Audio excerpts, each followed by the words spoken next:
Yes, she had another question on Facebook লাইভে এসে শেখ হাসিনার দেওয়া বক্তব্য নিয়ে মুখ খুলেছে ভারত।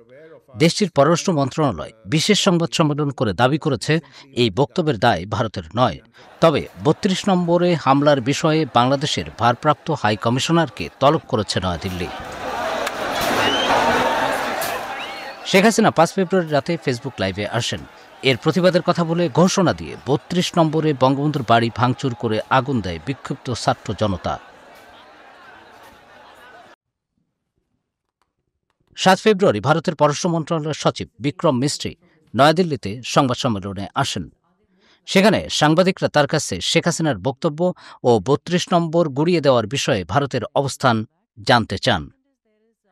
ভারতের পররাষ্ট্র সচিব বিক্রম মিস্ত্রি বলেন, বাংলাদেশের সাবেক প্রধানমন্ত্রী শেখ হাসিনার বক্তব্যের জন্য ভারত দায়ী নয়।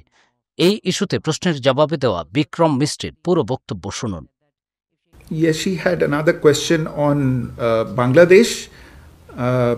You are aware of our statement that we have made recently with regard to the unfortunate incidents relating to the residence of Sheikh Mujib.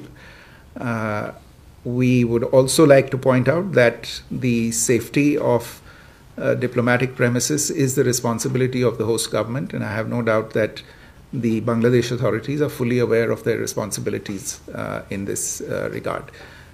As to whether the issue will come up in discussions in Washington, D.C., I can't prejudge right now. There will be discussions on the regional and international situation. I would imagine this might be one of the issues that will come up. কেউ না বুঝলেও আমরা আপনার প্রয়োজন বুঝি, আর তাই তো অত্যাধুনিক ফিচার সম্বলিত বিভিন্ন সাইজ আর কালারের ২৫০টিরও বেশি ডিজাইন অপশন নিয়ে ওয়ালটন স্মার্ট ফ্রিজ বোঝে আপনার প্রয়োজন।